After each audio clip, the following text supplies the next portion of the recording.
Rohingya merupakan suatu etnis yang tinggal di negara bagian Arakan yang sekarang Rakhine.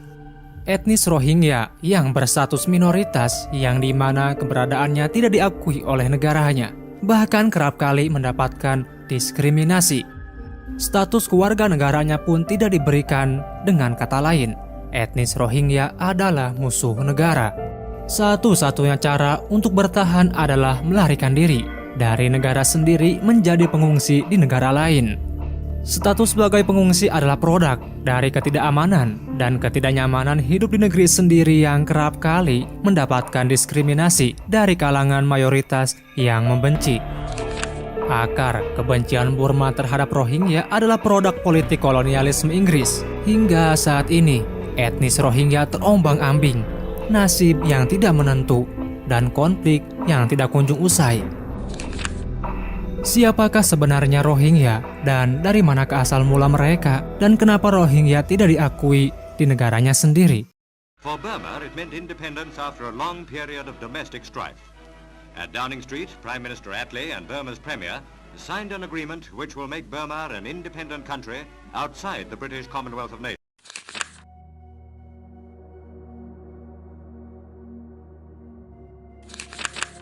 Asal mula sejarah etnis Rohingya berawal saat masyarakat kuno yang memiliki keturunan Indo-Arya menetap di Rakhine atau Arakan. Kebanyakan dari mereka yang menetap adalah pendatang dari generasi ke generasi. Generasi pertama ialah orang Persia yang datang sekitar tahun 700 Masehi. Kemudian orang-orang Arab yang datang sekitar tahun 788 Masehi. Dan gelombang ketiga ialah orang-orang Bengali sekitar tahun 1400 Masehi. Dan gelombang terakhir yang datang adalah orang-orang Mughal sekitar abad ke-16. Kedatangan mereka disambut hangat oleh warga setempat yang pada saat itu mayoritas Buddha dan Hindu. Kedatangan mereka tidak terlepas dari aktivitas perdagangan yang kemudian memilih menetap di Arakan dengan proses perkawinan. Campuran darah inilah yang kemudian membentuk kebudayaan yang khas berbeda dari etnis yang lainnya. Utamanya dalam dialek bahasa, juga secara fisik yang memiliki kesamaan dengan orang-orang Bangladesh. Etnis tersebut yang nantinya kita kenal dengan etnis Rohingya. Dari mereka kebanyakan Muslim dan sebagiannya menganut agama Buddha, mengingat proses kedatangan orang-orang Arab dan Bengali pada masa periodenya. Terlepas dari berbagai persoalan dari mana etnis Muslim Rohingya berasal, hal yang menarik ialah adanya Islam di tengah-tengah agama Hindu dan Buddha yang sudah melakukan pengaruhnya di Burma. Mereka hidup damai berdampingan. Para sejarawan mempunyai silang persi tentang masuknya Islam ke Burma yang terbagi menjadi dua persi.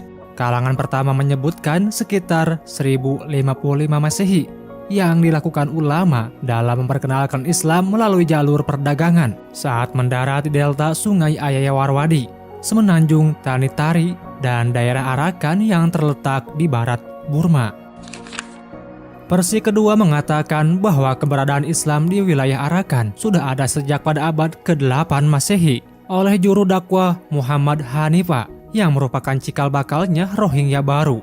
Terlacak sejak berdirinya kerajaan Islam di Nayawadi yang menguasai Arakan pada tahun 1430, yang titik keberadaan kerajaan Islam ada di Teluk Benggala.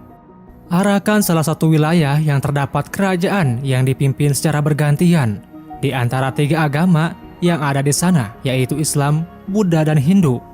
Mengenai Islam di Arakan ini tidak terlepas dari peran kerajaan Merauke yang memiliki banyak pengaruh dibanding kerajaan-kerajaan sebelumnya. Kemajuan terlihat jelas pada masa kerajaan Merauke, terlihat dari segi bidang ilmu pengetahuan dan dari segi ekonomi. Atas kokohnya Islam di Arakan memantik kecemburuan penganut agama Buddha. Sehingga pada tahun 1785, Raja Burma bernama Bodawpaya mengirimkan pasukan untuk menaklukkan Arakan. Serangan dilakukan melalui darat dan laut, meluluh lantahkan Arakan. Invasi Bodawpaya ini menandakan berakhirnya kemerdekaan Arakan dan seluruh kekayaan material dan budaya Islam diratakan dengan tanah. Akibatnya, dari invasi tersebut sebanyak 20.000 orang Rohingya melarikan diri ke kerajaan Islam Benggala atau sekarang Bangladesh.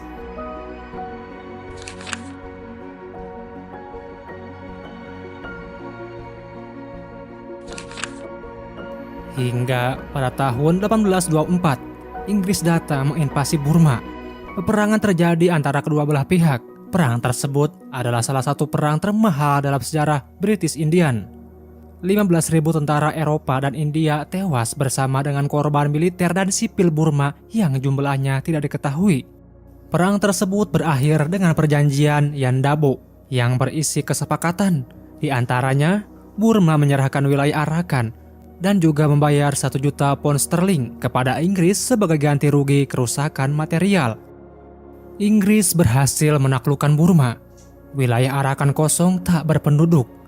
Lalu Inggris membawa orang-orang Rohingya kembali yang tadinya melarikan diri ke Benggala.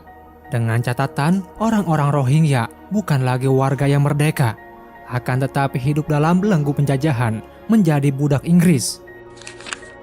Hingga meledaknya Perang Dunia Kedua. Pada tahun 1942, Jepang menginvasi Burma. Invasi tersebut dimanfaatkan oleh Burma untuk memprovokasi orang-orang Buddha di Arakan. Sehingga terjadi bentrokan yang menewaskan sekitar 100.000 orang. Akibatnya, Arakan terbagi 2 wilayah. Bagian selatan dihuni orang-orang Buddha, sedangkan bagian utara dihuni orang-orang Muslim Rohingya.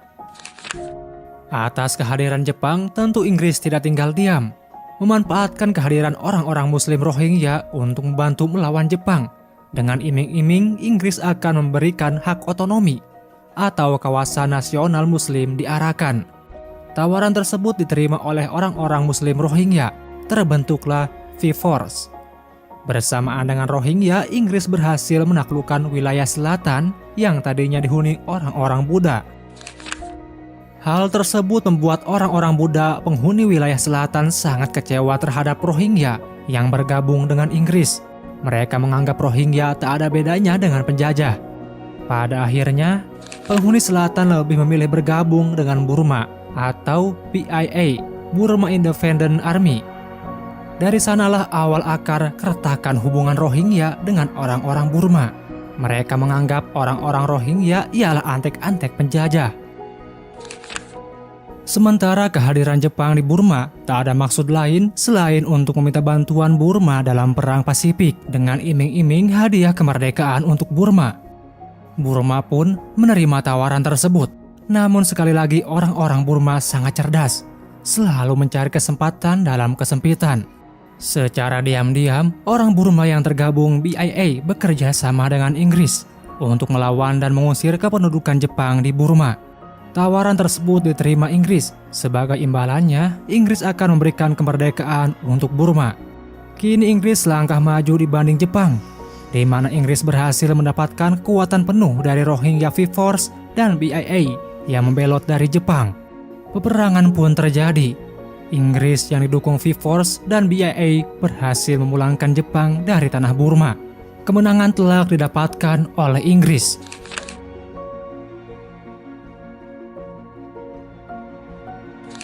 Setelah peperangan, Inggris tak luput akan janjinya kepada orang-orang Burma.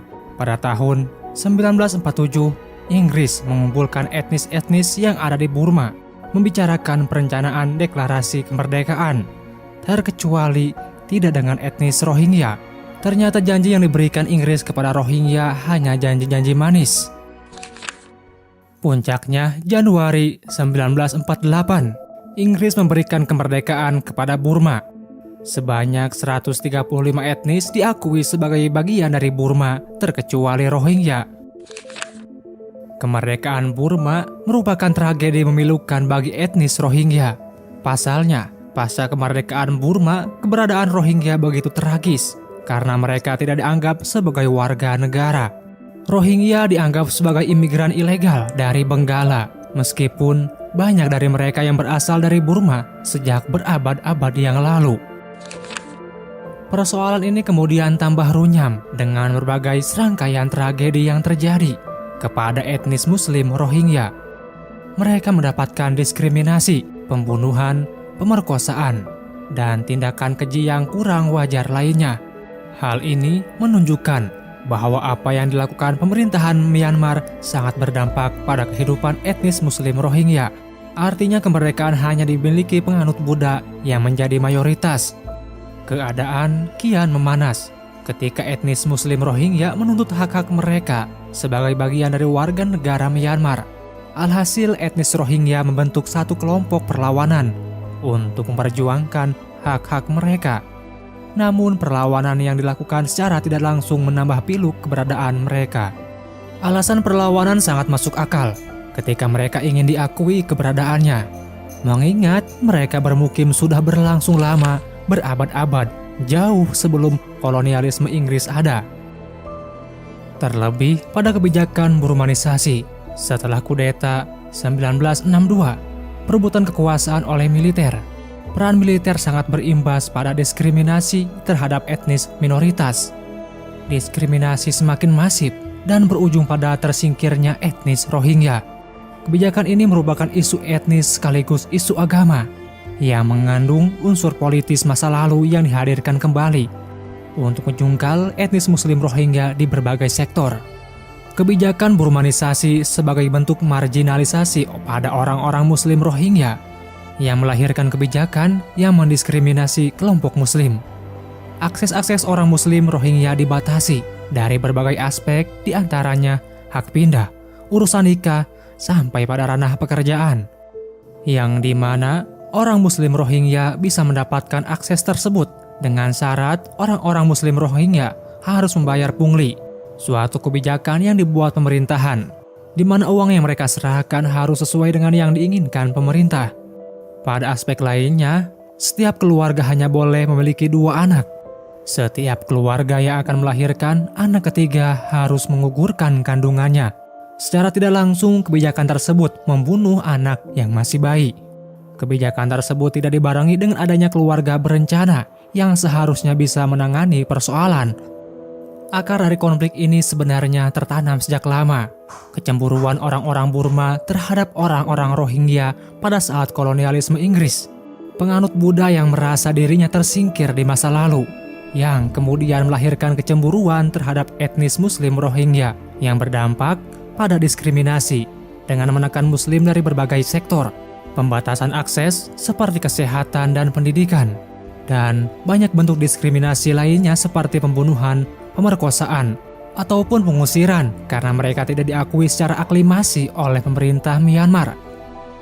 Diskriminasi yang dialami oleh etnis Muslim Rohingya semakin meningkat tiap tahunnya sejak eksodus pertama yang terjadi pada tahun 1978. Etnis Rohingya berbondong-bondong mengungsi ke negara-negara tetangga seperti Thailand, Malaysia, dan Bangladesh yang diperkirakan ada 200.000 orang, yang kemudian kian meningkat menjadi 280.000 orang pada tahun 1991 sampai 1992. Negara Bangladesh yang menerima begitu banyak pengungsi Rohingya mengalami kesulitan menampung mereka yang begitu banyak. Akhirnya, pada tahun 1992, Bangladesh melakukan repatriasi dengan pemerintah Myanmar. Hanya saja, pada tahun 2005, negara Myanmar menolak untuk menerima kembali orang-orang Rohingya. Orang-orang Rohingya harus menerima kenyataan pahit. Hak warga negaranya tidak diakui. Diskriminasi yang terus menimpa dari masa ke masa. Terjadi kekerasan besar-besaran, pembakaran rumah, pembantaian, dan pengusiran. Dengan kata lain, pembersihan etnis yang terjadi pada tahun 2017. Pemerintah Myanmar mengklaim pengiriman pasukannya untuk mengembalikan stabilitas atas serangan pejuang Rohingya yang melakukan perlawanan menyerang terhadap pos polisi dan tentara. Dari serangan tersebut, setidaknya menghancurkan ratusan desa Rohingya. 700.000 warga Rohingya memutuskan meninggalkan Myanmar dan 6.700 warga Rohingya terbunuh. Namun PBB mengklaim tindakan yang dilakukan pemerintah Myanmar dengan mengerahkan kekuatan tersebut menunjukkan niat genosida. Dari peristiwa tersebut, pemerintah Myanmar mendapatkan tekanan internasional untuk mengakhiri penindasan yang terus kian meningkat. Kenyataan ini merupakan bukti bahwa praktik diskriminatif yang dilakukan oleh pemerintah Myanmar suatu tindakan yang kurang memberikan kenyamanan bagi warga negaranya. Keberadaan etnis Muslim Rohingya sebagai minoritas menjadi bukti bahwa negara tidak bisa menyelesaikan konflik yang sudah terjadi beberapa dekade. Dan yang paling tidak masuk akal dalam keberlangsungan negara Myanmar ialah ikut terlibat dalam konflik yang syarat-syarat dengan kebijakan-kebijakan yang merugikan. Keterlibatan negara dalam hal ini bentuk atau wujud bahwa Myanmar bukan lagi dipimpin oleh pemimpin yang memiliki watak pemimpin, melainkan memiliki sikap yang anti terhadap perbedaan. Ketidakamanan dan ketidaknyamanan yang kerap kali mendapatkan diskriminasi di negaranya sendiri. Hal itulah yang melatar belakangi Rohingya mencari suaka untuk mengamankan dirinya.